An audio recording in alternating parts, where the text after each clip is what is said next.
Great to see you, Michael Tamblyn, at least virtually. Thank you for joining us. Oh, thanks so much for having me, Ron.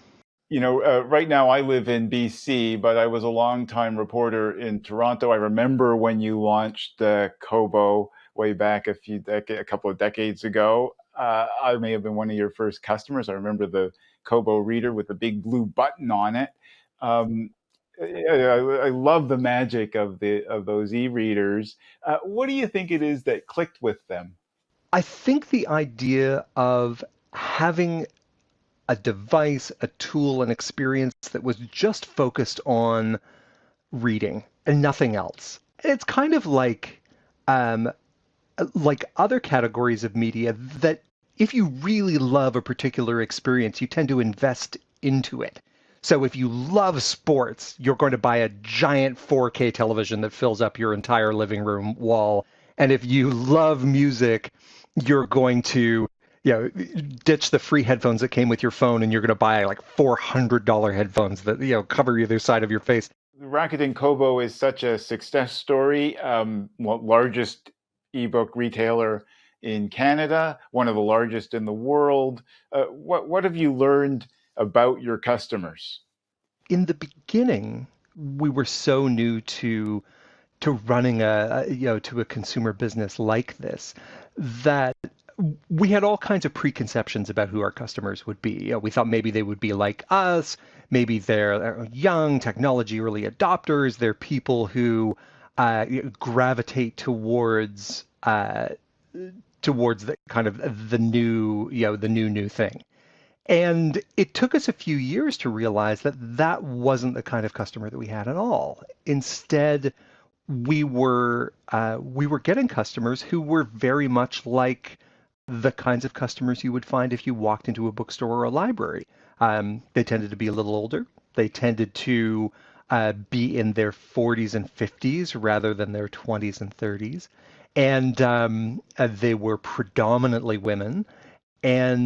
And even as we moved from country to country, as we expanded outside of Canada and started going all around the world, that trend continued. There's a great story about your conversation with an 85-year-old customer named Alan. How did that become a key moment? Alan was a customer who had called our call center, had swum his way upstream from agent to manager's manager, and finally got to me. And after we sorted out his problem, the thing that he was having trouble with, he told me that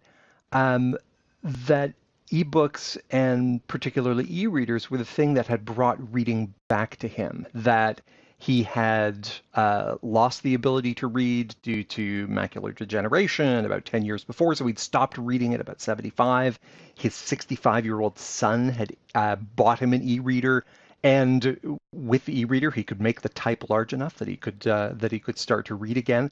And that to me was just both eye-opening in terms of that we had these customers out there who were much older than we'd thought, who were in their 70s, 80s, 90s, but also that there was this ability for ebooks and e-reading to unlock reading for people, that let them back into reading or let them keep reading when previously, once you finished with large print books, you were kind of done. And so, how did what you learned about your customers actually affect the development of the product? There's a constant consideration that we try to give as we're building something to see whether or not just is this going to be interesting and useful to us, but let's project that forward 10, 20, 30 years. Is that still going to be useful to us? And so all of that is wrapped into how we build new things, along with bringing older adults into the development process itself. So having people testing things, trying out new hardware, new software, seeing what's easy to use, not easy to use, and then using things like our customer service as a channel to bring that feedback in. Where are people having problems? Where do they get stuck? And can we then modify and improve things to make it better? I mean, I think you've done more than that. You've actually sent designers into places that tech companies have never sent designers to see their products in the real world. We took our designers into long-term care and retirement homes and specifically uh, to get some real life one-on-one interaction with people who were setting up products for the first time, who were taking them out of the box and then starting to use them, to find some of those really fundamental areas where people have problems, like, can I find the Wi-Fi address, in this place so that I can hook this up? Is the type on the side of the box large enough that people can figure out what this thing is that they have? All of those little things that, when you think about trying to create accessible products, when you think about creating accessible consumer products, just kind of slap you in the face as soon as you see someone engaging with them in real life. So the reason that we have page turning buttons on the sides of our devices is because we discovered that touchscreens don't work as well as you get older. Skin connectivity goes down. People's hands are drier, which means that they don't make good electrical contact with a screen. So having manual buttons to advance pages ended up being something that was really good for older adults. Things like making sure that menus were bigger and on-screen keyboards were more legible and easier to get, so that if you had a bit of a hand tremor or you didn't have the same level of fine motor control that you used to, you could still find your way around the product. You wrote in a Forbes article that, let me just get it here, that the tech world has a problem with its frame of vision. It doesn't like to look at older people. So, how prevalent is this narrow vision in the tech world? Oh, absolutely endemic. And it's funny because as I think um, issues of diversity and inclusion have become much more prevalent within the tech world, the one dimension that almost always gets left off of those kind of axes of diversity is age. And so, you look across, your average tech company's office, you'll see, an army of 20 and 30-year-olds. And like every other kind of discrimination, you go and say, well, why is it like this? Oh, they've got all kinds of, reasons about why you couldn't possibly have an older person working here.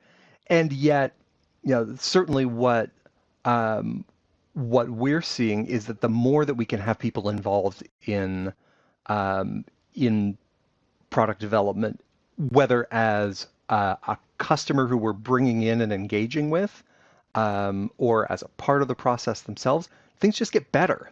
And what happens when companies ignore older audiences? You have a very affluent population that is entering their 50s, 60s, 70s. They have more time on their hands than ever before. They have more disposable income than ever before. And they're looking for companies that aren't going to treat them like second-class citizens. So one of the biggest challenges we see right now when we reach out to agencies or when we bring in new marketers is that nobody's really thought about how to sell to these customers. Even we have to constantly go back and kind of remind ourselves, let's make sure in the images that we're putting forward in our marketing that we have that diversity of ages. Can these customers see themselves in the representations that we put out in our ads? As AgeWell's chief entrepreneur, you advise emerging entrepreneurs and startups. What advice do you give to them? And some of them are listening to this conversation right now. What would you tell them? There are two different categories of advice that I tend to come back to, and it's interesting how often it comes up. One um, is moving past personal experience. So we have a lot of people who get into the aging sector because of an experience they had with their grandmother, with their parent, with someone who's close to them that gave them that first look into the world of aging, and that's motivated them to create a solution, to create a technology that can help make that better. And the um, and my advice to people coming from that direction is, yeah, make sure this is something that extends as broadly as possible. The second part, and um, it's surprising how often this comes up as well, is how are you going to reach that market once you've identified it? There are a lot of people who do a good job at trialing a product at getting it into a number of long-term care homes or a number of hospitals, but then haven't thought about how am I going to project this more broadly into the market? What kind of distribution am I going to use? How am I going to reach the million customers instead of the 100 customers that I'm doing one at a time right now? And so thinking about path to market, thinking about distribution, looking at other companies that have done that well and using them as models is of tantamount importance. What excites you about age tech today? The most exciting market opportunity to be working in right now. The number of technology tools that are coming available that can help um, help us all have a better life as we're aging, combined with this demographic wave, which means you've never had more people who will be in need of services, technology, assistance, uh, or just things built well for an older user. It's something that isn't getting taught in schools. It's something that most VCs aren't really interested in. It's something that most entrepreneurs don't immediately seize on as as they're coming out of school and starting companies, which means there's a ton of opportunity out there. And so whether you are an investor, an entrepreneur, a technologist, a designer, a marketer, building the set of skills that will help you go after this market, that will help you not just make a great product, make a great company, but also make a lot of people's lives better. Michael Tamblyn, thank you for joining us virtually. It's been a pleasure talking to you. Oh, it's been so great. Thanks so much for having me.